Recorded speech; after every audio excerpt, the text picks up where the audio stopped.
Hello friends, this is Abhinav and welcome to literature Gurukul. Friends, आज की इस वीडियो में हम लोग डिस्कस करेंगे विलियम शेक्सपियर की बायोग्राफी एंड उनके वर्क्स के बारे में। विलियम शेक्सपियर जो कि एक एलिजाबेथन पोएट एंड प्लेराइट हैं और जिनको national poet of England, bard of Avon and sweet swan of Avon के नाम से भी जाना जाता है। तो चलिए इनकी बायोग्राफी को डिस्कस करना स्टार्ट करते हैं। विलियम शेक्सपियर का बर्थ हुआ था 23 अप्रैल 1564 को। बात करें अगर बर्थ प्लेस की तो वो है Stratford upon Avon, Warwickshire, England. And इनकी डेथ हुई थी 23 अप्रैल 1616 को, यानी कि 52 ईयर्स की एज में। अब बात करते हैं कि विलियम शेक्सपियर को बरीड कहाँ पे किया गया था। तो विलियम शेक्सपियर को बरीड किया गया था हॉली ट्रिनिटी चर्च में। और ये जो डेट है 23 अप्रैल, इसको सेंट जॉर्ज डे के नाम से जाना जाता है। तो अब बात करते हैं विलियम शेक्सपियर के पेरेंट्स के बारे में। विलियम शेक्सपियर के फादर का नेम था जॉन शेक्सपियर और इनकी मदर का नेम था Mary Arden. John and Mary के टोटल 8 चिल्ड्रन थे, जिसमें से विलियम शेक्सपियर 3rd नंबर के एंड एल्डेस्ट सर्वाइविंग चाइल्ड थे। यानी कि हमें यहाँ से ये बात पता चलती है कि विलियम शेक्सपियर के टोटल 7 सिबलिंग्स थे। और वो 7 सिबलिंग्स कौन हैं, चलिए जानते हैं। तो अगर बात करें विलियम शेक्सपियर के 7 सिबलिंग्स की, तो वो हैं Edmund, Gilbert, Richard, John, Margaret, any, John. इनमें से एडमंड, गिलबर्ट एंड रिचर्ड ये शेक्सपियर के ब्रदर्स थे and John, Margaret, any, John ये चारों विलियम शेक्सपियर की सिस्टर्स थीं। यानी कि ये 7 प्लस विलियम शेक्सपियर टोटल हो गए 8। तो अब बात करते हैं विलियम शेक्सपियर की एजुकेशन के बारे में।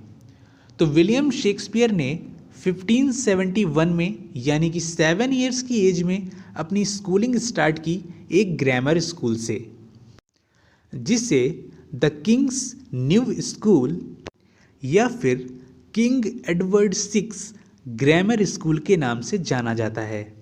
और 1578 में यानी कि 14 ईयर्स की एज में कुछ फाइनेंशियल प्रॉब्लम्स की वजह से इन्होंने अपनी स्कूलिंग छोड़ दी थी। तो अब बात करते हैं विलियम शेक्सपियर की मैरिड लाइफ के बारे में। विलियम शेक्सपियर की मैरिज हुई थी एनी हैथवे से 1582 में और उस टाइम विलियम शेक्सपियर की एज थी 18 ईयर्स। एंड शेक्सपियर की वाइफ एनी हैथवे इनसे 8 ईयर्स सीनियर थी, यानी कि 26 ईयर्स की। नेक्स्ट अब बात करते हैं William Shakespeare and Anne Hathaway के चिल्ड्रन के बारे में। तो इनके टोटल 3 चिल्ड्रन हुए, जिसमें से पहली थी सुसैना जो कि इनकी डॉटर थी। सुसैना का बर्थ हुआ था 1583 में। एंड हेमनेट एंड जुडिथ ये दोनों ट्विंस थे, इनका बर्थ हुआ था 1585 में। हेमनेट विलियम शेक्सपियर का सन था एंड जुडिथ इनकी डॉटर थी। तो चलिए अब विलियम शेक्सपियर से रिलेटेड कुछ और इम्पॉर्टेंट पॉइंट्स के बारे में जानते हैं।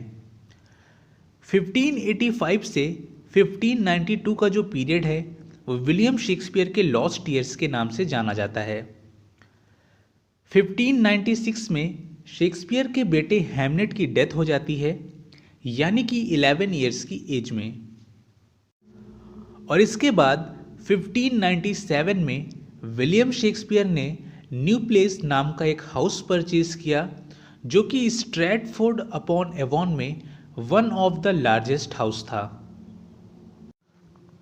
तो अब बात करते हैं विलियम शेक्सपियर के वर्क्स के बारे में। विलियम शेक्सपियर ने टोटल 37 प्लेस लिखे हैं, 154 सोनेट्स लिखी हैं and two long narrative poems. तो सबसे पहले बात करते हैं इनकी टू लॉन्ग नरेटिव पोएम्स के बारे में। पहली पोएम है वीनस एंड एडोनिस, जो कि 1593 में पब्लिश हुई थी और इसे 6 लाइन्स के स्टैंजा में लिखा गया है, जिसकी राइमिंग स्कीम है ABABCC। दूसरी पोएम है द रेप ऑफ लुक्रीस, जो कि पब्लिश हुई थी 1594 में और इस पोएम को लिखा गया है 7 लाइन्स के स्टैंजा में, जिसे कहा जाता है राइम रॉयल और इसकी राइमिंग स्कीम है ABABBCC। एंड ये दोनों ही पोएम्स शेक्सपियर ने डेडिकेट की हैं अर्ल ऑफ साउथहैम्पटन को। नेक्स्ट अब बात करते हैं विलियम शेक्सपियर के सोनेट्स के बारे में। तो इन्होंने टोटल 154 सोनेट्स लिखी हैं, जो कि पब्लिश हुई थी 1609 में और इनको पब्लिश किया था टॉमस थ्रॉप ने। 154 सोनेट्स में से 126 सोनेट्स डेडिकेट है मिस्टर WH को। 127 से 152 तक की सोनेट्स डेडिकेट हैं डार्क लेडी को एंड सोनेट नंबर 153 एंड 154 को द ग्रीक सोनेट्स या क्यूपिड सोनेट्स के नेम से जाना जाता है। नेक्स्ट अब बात करते हैं इनके सोनेट्स के स्ट्रक्चर की या पैटर्न के बारे में। तो जिस पैटर्न को ये फॉलो करते हैं वो है 3 क्वाट्रेन एंड 1 कपलेट का। 3 क्वाट्रेन्स की जो राइमिंग स्कीम है वो है ABAB CD EF एंड जो कपलेट की राइमिंग स्कीम है वो है GG। तो चलिए अब नज़र डालते हैं विलियम शेक्सपियर की कुछ इंपॉर्टेंट सोनेट्स के बारे में। पहली सोनेट है sonnet number 18 shall I compare thee. Second है sonnet number 29 when in disgrace with fortune. Third है sonnet number 30 when to the sessions of sweet silent thoughts. Fourth number है sonnet number 116 let me not to the marriage of true minds. तो ये थी William Shakespeare की कुछ important sonnets. ऐसा नहीं है कि बस यही इतनी सोनेट्स इंपॉर्टेंट हैं, और भी हैं, लेकिन मैंने यहाँ पर सिर्फ इन्हीं 4 सोनेट्स के नेम को मेंशन किया है। नेक्स्ट अब बात करते हैं विलियम शेक्सपियर के फेमस प्लेस के बारे में। तो इन्होंने टोटल 37 प्लेस लिखे हैं एंड आउट ऑफ 37 प्लेस यहाँ पर मैंने कुछ प्लेस के नेम को मेंशन किया है और वो हैं Hamlet, Othello, King Lear, Macbeth, As You Like It, Twelfth Night, the Tempest, Romeo and Juliet, Julius Caesar, the Comedy of Errors. इनमें से जो Hamlet, Othello, King Lear and Macbeth हैं, ये इनकी 4 फेमस ट्रेजेडीज़ हैं। एंड ये जितने भी प्लेस के नेम यहाँ पर मैंने मेंशन किए हैं, इनमें से Hamlet, Othello, Macbeth, As You Like It, Twelfth Night, the Tempest and Romeo and Juliet, इन प्लेस की समरी हमारे चैनल पर अवेलेबल है। अगर आप चाहें तो प्लेलिस्ट में जाकर देख सकते हैं। नेक्स्ट अब बात करते हैं शेक्सपियर के कोलैबोरेटेड वर्क्स के बारे में और वो वर्क्स हैं Henry VIII and the 2 Noble Kinsmen. ऐसा माना जाता है कि शेक्सपियर ने इन दोनों प्लेस को अकेले ना लिखकर जॉन फ्लेचर के साथ मिलकर लिखा था। नेक्स्ट अब बात करते हैं शेक्सपियर के कुछ अदर वर्क्स के बारे में और वो हैं the passionate Pilgrim and the Phoenix and the turtle. बात करें अगर द पैशनेट पिलग्रिम की, तो ये 20 पोएम्स का कलेक्शन है जो कि पब्लिश हुई थी 1599 में। और अगर बात करें the Phoenix and the turtle की, तो ये एक एलेगोरिकल पोएम है जो कि पब्लिश हुई थी 1601 में। नेक्स्ट अब बात करते हैं शेक्सपियर के फोलियोज के बारे में।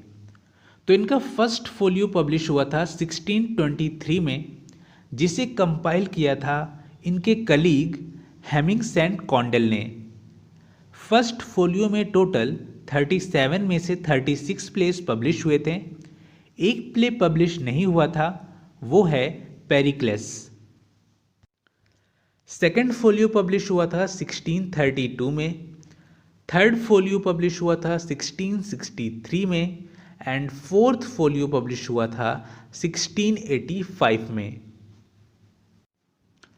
नेक्स्ट अब बात करते हैं शेक्सपियर के फर्स्ट बायोग्राफर के बारे में, तो वो हैं निकोलस रोव, जिन्होंने वर्क लिखा है द लाइफ ऑफ शेक्सपियर और ये पब्लिश हुई थी 1709 में। नेक्स्ट अब बात करते हैं द ग्लोब थिएटर के बारे में। द ग्लोब थिएटर ओपन हुआ था 1599 में और 1613 में जब हेनरी एट्थ परफॉर्म हो रही थी तो इस थिएटर में आग लग गई थी और ये डिस्ट्रॉय हो गया था।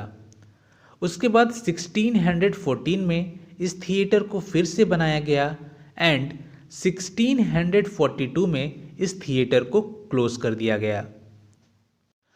तो यहीं पर ये वीडियो एंड होती है और अगर आपको वीडियो यूज़फुल लगी हो तो वीडियो को लाइक एंड शेयर ज़रूर कीजिएगा।